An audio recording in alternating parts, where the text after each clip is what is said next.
pulled in one of his hands, and when he tried to dislodge it with his free one, they caught it too. He ended up losing both of his hands to amputation, and as long as I knew him, he wore prostheses, or as he called them, his hooks. All through my childhood, he was unable to hold my hand, pick me up, or play games with me. At first, I didn't know enough to understand how his accident had put a barrier between the two of us, but I know it now. If anyone had a right to be wary, worried, and on the lookout for the next threat, the one he felt certain lurked just around the corner, just out of view, it was him. He knew the way our lives might change in an instant, such a sliver of time, such a smidge, in all the seconds that were meant to be ours. What a responsibility he must have felt toward me, his son. I have no doubt, despite the troubles that often arose between us, he would have done anything within his power to save me. Other boys learned to swim when their fathers tossed them into farm ponds. Other boys drove tractors and trucks as soon as their legs were long enough to reach the pedals. Not me.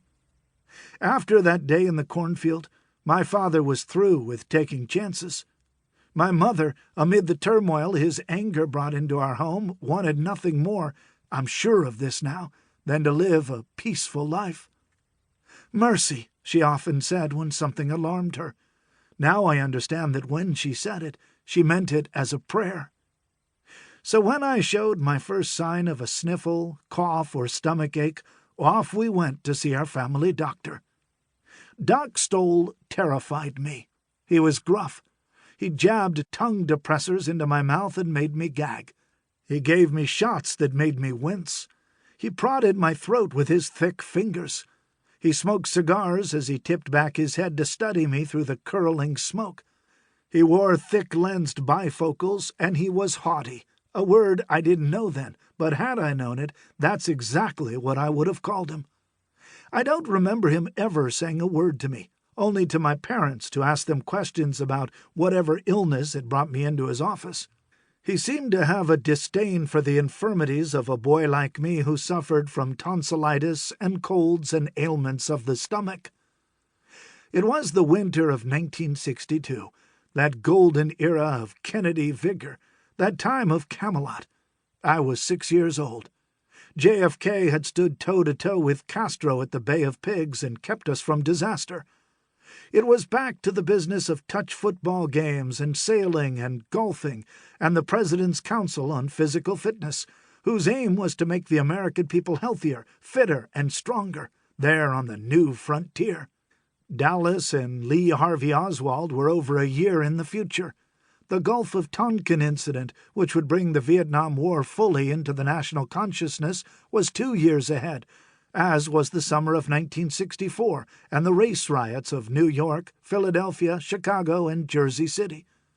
Blissfully unaware of all that was coming, we were a country of prosperity and vigor and hope. I was born in 1955 at the height of Eisenhower prosperity. My mother was 45. My father was 42. I would have 26 years with my father and 32 with my mother. After my father was dead, my mother told me the story of the day they learned she was pregnant. They got the news in Doc Stoll's office, and the first thing my father said to the good doctor was, "Can you get rid of it?"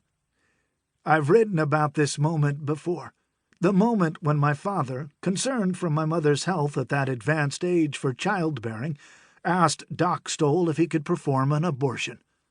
I imagined that question hanging in the air of the office, my father waiting for Doc Stoll's response. I keep thinking about those few seconds when it was possible that Doc Stoll might say yes, and then I wouldn't exist.